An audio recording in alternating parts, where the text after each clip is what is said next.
Realmente, se um partido como União Brasil, que é um partido que tem sido ultimamente identificado com o Centrão, resolve sair do governo, é porque algo não cheira bem. Os integrantes do Centrão, eles têm um instinto de sobrevivência política que é mais apurado do que animais na selva. Quando eles percebem que alguma coisa não vai bem, que o clima vai virar, eles acabam saindo do determinado grupo político, desembarcando em determinado grupo político já para preparar o embarque em outro. Me parece que é isso que está acontecendo. Então, será que essas pesquisas realmente estão corretas? Ou há algo que não está sendo divulgado para a população, mas quem está na política há bastante tempo, quem respira a política está sentindo e cheirando? Eu acredito que essa segunda hipótese é a mais provável. Quem sabe, no fundo, também não tem um restinho de escrúpulo para pessoas do Centrão que estão verificando que a coisa não vai acabar bem, que o país não está indo bem, que a economia vai pagar um preço alto, as contas públicas estão explodindo. O próprio governo do PT já disse que não tem dinheiro em 2027 para pagar todas as contas, vai ter que aumentar mais ainda a tributação. Quem sabe ainda restou um restinho de escrúpulo e essas pessoas estão resolvendo dizer para todo mundo de forma clara e explícita que não concordam com isso e estão pensando já em construir uma candidatura alternativa para o ano que vem. Ótimo, Homero. Daqui a pouco voltamos contigo agora novamente com o Desirê, que fala de Brasília. Desirê, conta pra gente quais são as novidades em relação ao CPMI do INSS. A gente sabe que essa CPMI vai convocar Jorge Messias e também o diretor-geral da PF, é isso? Exatamente, Mariana, eu vou trazer a notícia para vocês aqui.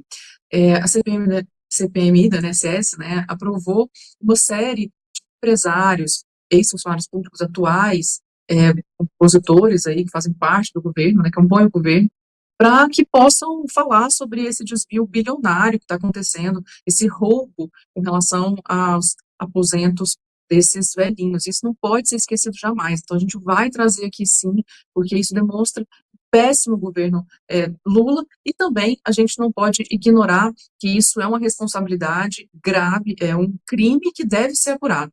Então, a CPMI aprovou esses nomes, né, do advogado-geral da União, que é o Jorge Messias, aprovou também para que vá lá na comissão prestar esclarecimento o controlador-geral da União, Vinícius de Carvalho, também o diretor-geral da Polícia Federal, Andrei Rodrigues, o ex-secretário especial de Previdência e Trabalho do governo Bolsonaro, Bruno Bianco, e entre outros nomes, para prestar esse esclarecimento sobre essas denúncias, né, de fraudes e descontos irregulares de aposentados e pensionistas.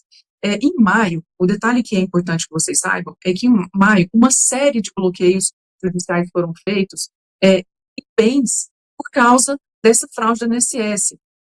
Foram realizadas porque essas empresas, essas ONGs, enfim, elas foram citadas pela Polícia Federal com suspeita de lesarem os beneficiários, através dos descontos associativos irregulares.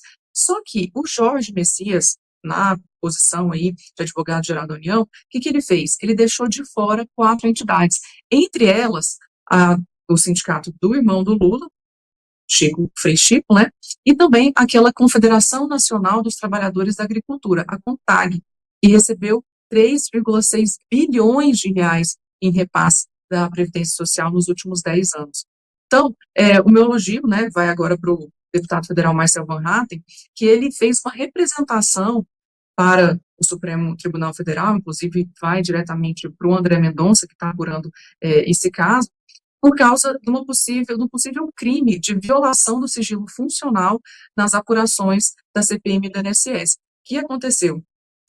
Depois, né, durante lá a comissão, a gente viu algumas declarações feitas nessa reunião pelo senador Cid Gomes, que é do PSB do Ceará. Ele afirmou ter recebido um telefonema alertando que a convocação de certas testemunhas ali com relação à CPMI do INSS poderia prejudicar ações da Polícia Federal. Aí também o senador Randolfo Rodrigues, ele também declarou em entrevistas que haveria tratativas de delação premiada do chamado careca do INSS. Aí o Marcel Van Hatten falou, não, peraí, se essas pessoas estão tendo mais informações do que a própria Polícia Federal, do que a própria né, o andamento aqui, o presidente da CPMI, o relator de CPMI, então quer dizer que eles estão tendo algum tipo de interferência, isso está errado.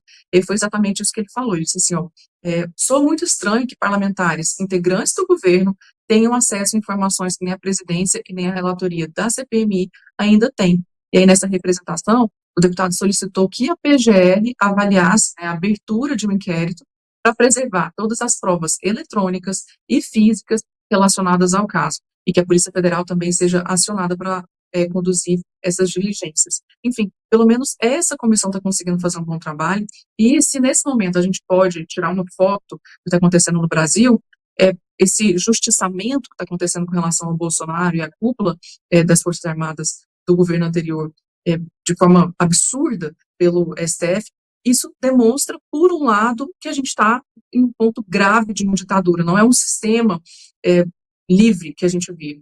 Por outro lado, a CPMI da INSS também pode provar que não tem condições nenhumas de que o atual governo seja reeleito, seja minimamente aprovado.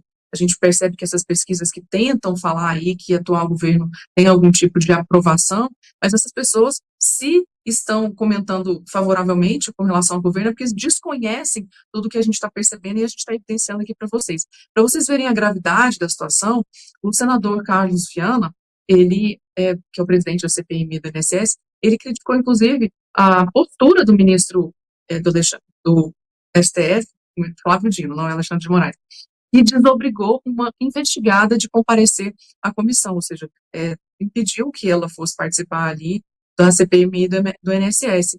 E o que ele disse, né? Essa medida prejudica muito as investigações de fraudes bilionárias do sistema previdenciário e beneficia claramente quem teria lucrado com esses desvios. E aí a gente percebe como a interferência do Poder Judiciário está em uma situação alarmante.